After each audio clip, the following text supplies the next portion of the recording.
Raise your hand if you have seen the viral Fairycore nails everywhere around social media and you absolutely love the look, but you're like, wait a second, how the heck can I do it? I can't draw.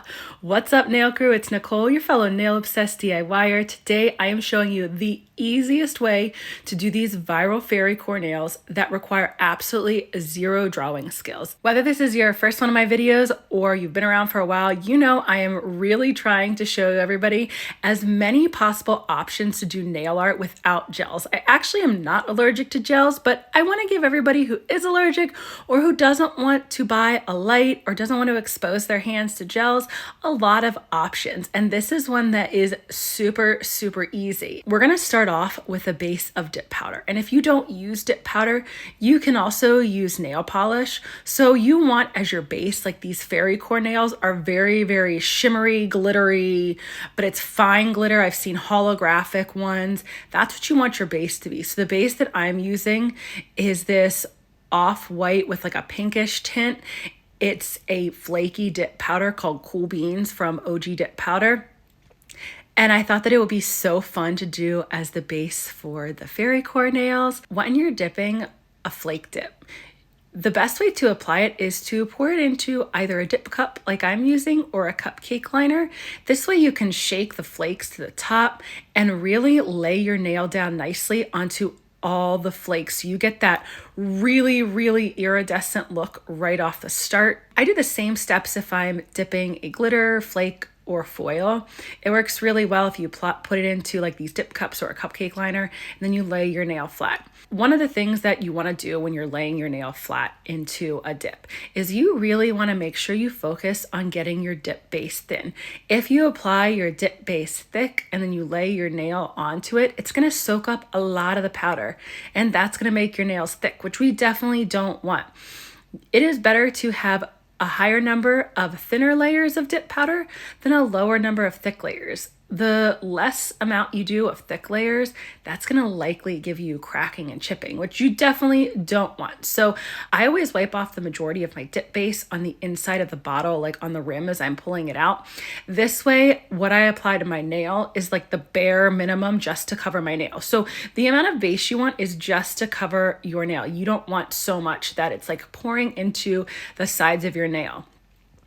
And before I do each dip, I push my cuticles back and then I apply the dip base a little bit away from my cuticles and push the dip brush back towards my cuticles. That helps to keep you from flooding your cuticles. You definitely don't want to flood them. If you leave your dip base flooded on your nails, you're going to get it all over your skin and it's going to most likely lift a lot more. So I have a layer of builder gel down on my natural nails. And this way I don't need to build an apex with my dip powder. If you don't have a layer of builder gel down on your natural nails, you can do clear dip powder as your base to build an apex, or you can use the dip powder itself to build an apex. I personally never liked using the dip powder to build an apex. If I'm going to build it with dips, I like to use clear. Using whatever color you are, it tends to be a little bit thicker than a clear would. So if you don't want to use builder gel and you want an apex, I would do 2 dips of clear first that you're building your apex with. And that just means the first dip is about halfway up your nail. It's like a landing strip on your nail from the tip halfway up. And then the second dip is a little bit back further, so maybe like 3/4 of the way back your nail, and fills up a little more of your nail. And then you can go in with your color dip powder. I like to use dips that give you good coverage and only 2 full dips. So for me, any companies that you have to use 3, 4, or 5 dips to get a good coverage, that's going to be a pass. On this mani that I'm using, I only needed 2 dips to get great coverage of this gorgeous flake. And then the last dip that I did was clear. You'll see me do that coming up here to encapsulate all the beautiful flakes. I like to use clear as the last dip, regardless of the kind of dip that I'm using. So whether I'm using a solid, shimmer, flake, foil, glitter, whatever, clear is always my ride or die at the end. I have to use it when I'm using dip liquids.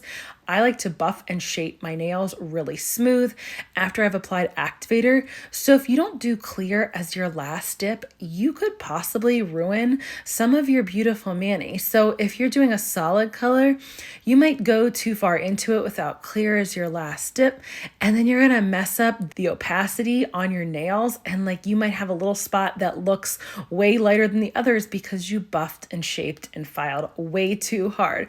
That is why I always use clear dip powder, and especially when you're using flakes, foils, and glitters, you don't want to start to file or shape or buff into any of your beautiful flakes, foils, or glitters. When you're using glitters and you don't put clear over top, if you try to buff them, your glitters can turn silver, which we definitely don't want, okay? After doing all this work to make sure our layers are nice and thin, we did a good application, you definitely want to make sure you finish with clear so that you don't go ruining your mani by over buffing or filing or shaping. When I'm applying clear, I really like to pour it over. Sometimes I'll dip my nails into the clear.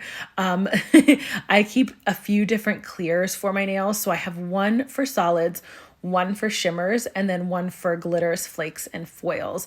I tend to be a bit messy when I do my nails, so my powder often goes all over the place, and I want to make sure that when I'm brushing off my excess, I'm not brushing any kind of flakes or foils or glitters into my clear dip powder that I use just for solids. I don't want like specks of glitter in my solid nails. Now, sometimes it happens just because I'm so messy, but for the most part, I try to be really careful.